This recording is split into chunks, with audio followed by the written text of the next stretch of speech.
सान कर कर अपना काम छोड़कर हमारे साथ शाना बशाना खड़े हुए हैं। आज हमारा ये एहतजाज करने का सिर्फ एक ही मकसद है, वो ये है कि नायब तहसीलदार जो सितंबर 2019 से लेकर अभी तक गुमशुदा है, उसके बाद फाइनेंशियल कमिश्नर रेवेन्यू ने 22 अगस्त 2020 को नए तहसीलदार की ट्रांसफर करी थी, वो भी अभी तक गुमशुदा है। और जब तक बुदल में नायब तहसीलदार नहीं आएगा ये एहतजाज ऐसे ही जारी रहेगा।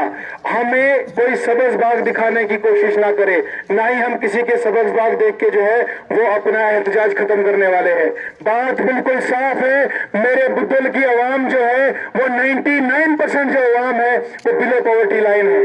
मैं आपसे कह देना चाहता हूं कि कुछ रोज कबल मैं लगातार 3-4 दिन कोटरंका तहसील ऑफिस गया।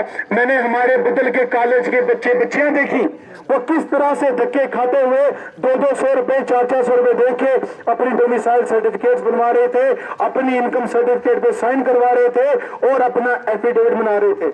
मुझे समझ में नहीं आता कि हमारी जो बुदल है, राजनगर बुदल, अगर 1968 में ये तहसील थी और कुछ जो सियासतदानों ने अपना जो सेल्फिश इंटरेस्ट को देखते हुए उस तहसील को यहां से उठाकर कोटरंका में शिफ्ट किया, तो तब से लेकर आज तक मैं कहता हूं यहां पर अगर नियाबत थी, अब तो नियाबत भी नहीं है। ये इलाका हमारा इस टाइम पे नायब तहसीलदार के लिए लड़ता हुआ नहीं होना चाहिए था। आज यहां पर हमारी डिमांड डिस्ट्रिक्ट की होनी चाहिए थी, लेकिन बड़े अफसोस की बात है कि सिवाय 2 चपरासियों के हमारी नियाबत में कोई नहीं बैठता।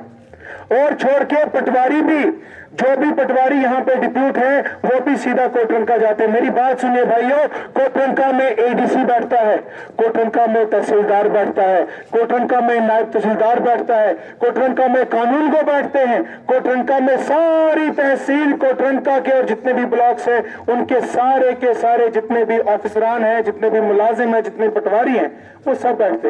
मेरे इस अवाम बुदल के साथ जितने भी 47 गांव हैं, मुझे बताओ हम हजारों लोगों ने इनका क्या बिगाड़ा है कि जो हमें इन्होंने इतना पिछड़ा हुआ समझा है। मेरे भाइयों मेरी बात सुनो, आज भी जब हम बाजार से यहाँ पे आ रहे थे, कुछ आज भी वो ऐसे सियासतदान हैं जो आज भी हमें डिस्करेज करने की कोशिश कर रहे थे, और मैं आपसे बता देना चाहता हूं वो हमें और डिस्करेज करेंगे, लेकिन मेरे भाइयों अब हमें पीछे हटना नहीं है। ये आज हमारी एक नई शुरुआत है, आज हमारी एक नई मांग है। अगर आज हम अपनी मांग को पूरा किए बिना यहां से उठे तो यकीन मानिए आने वाले दिनों में जो 26 दफ्तर आप जिक्र कर रहे थे उन दफ्तरों पर ताला परमानेंटली नहीं लगेगा, बल्कि वो दफ्तर भी यहां से उठा के ले जाए जाएंगे। लिहाजा मेरे आप सब भाइयों से सिर्फ एक ही दरख्वास्त है, अब चाहे आंधी आए चाहे आए तूफान, हम सबको इन तूफानों का, इन आंधियों का लड़के डट के सामना करना है। मैं आपके साथ खड़ा हूं, जहां पर भी मैं कह रहा हूं कि जहां पर भी अगर पहली लाठी आएगी तो मैं अपने भाइयों के लिए सबसे पहले मैं लाठी खाऊंगा। अभी बाजार में से हम आ रहे थे तो कुछ लोगों ने हमें धमकाने की कोशिश की कि हम पर्चा लगाएंगे। हमने कहा भाई साहब पर्चा लगाएंगे, नाम मेरा ले लीजिए, सबसे पहले मुझ पे पर्चा लगाइए। अगर अपना हक लेने के लिए पर्चा लगेगा, मैं कहता हूं एक छोड़ के 100 पर्चे लगाइए। हम फांसी भी चढ़ने को तैयार हैं, कुर्बानियां देने से हम पीछे नहीं हटेंगे। इस वक्त हमारी जो बुदल है ये 80 साल पीछे चल रही है। आप जाइए यहां से 20 किलोमीटर दूर, देखिए कोटरंका में आज किस चीज की कमी है। वो इसीलिए क्योंकि वहां के लोग जो है वो यकजहती से काम करते हैं, वहां के लोग यूनाइट रहते हैं। आज मुझे बड़ी देख के खुशी हो रही है कि यूथ है, पढ़ा लिखा इंसान है। हमारे यूथ ने अपनी पार्टी एसोसिएशन छोड़कर, अपनी पार्टी एफिलिएशन छोड़कर आज सिर्फ अपने बुदल के लिए, आप बुदल के मुफाद के लिए, हम बुदल की गरीब जनता के लिए हम सब आज इकट्ठा हुए हैं और अपना इंसाफ लेकर रहेंगे। हमारी पहचान जो हमसे छीनी है, अब हम उनको अपनी पहचान छीनने नहीं देंगे और अपनी पहचान को हम लड़के वापस लाएंगे। आवाज दो, आवाज दो, DC Rajouri, DC Rajouri, ADC Kotranka, ADC Kotranka, we want justice, we want justice, we want justice, आवाज दो, आवाज दो। शुक्रिया।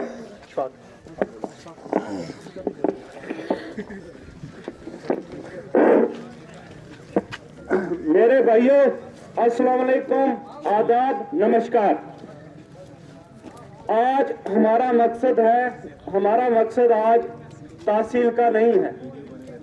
आज हमें यहाँ पे डिस्ट्रिक्ट मामला था, लेकिन क्या करें, कुछ सियासतदान जो है हमारे पुराने बुजुर्ग, उन्होंने एक बोतल को 3 बोतल बना दिए।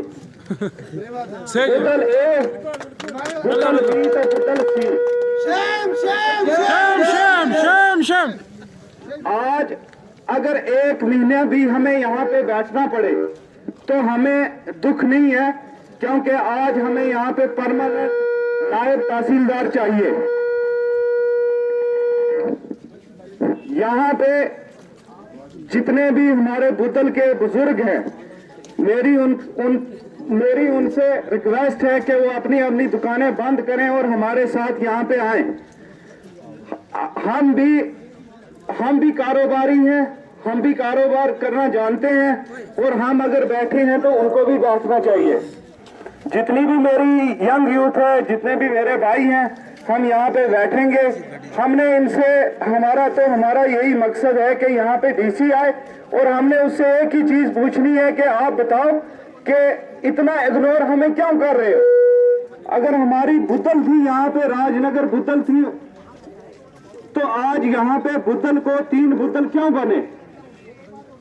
अगर ये नायब तहसीलदार यहाँ पे नहीं बैठाते हैं तो हमें 1 महीने तक भी बैठना पड़ेगा। तो हम बैठेंगे, कोई भी गाड़ी की मूवमेंट नहीं होगी, कोई भी गाड़ी अंदर नहीं जाएगी और बाहर भी नहीं जाएगी।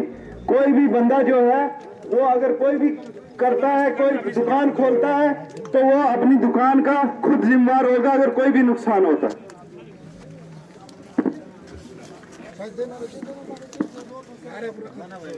आवाज दो, आवाज दो, हमें डीसी रिजारी, हाय डीसी रिजारी, हाय।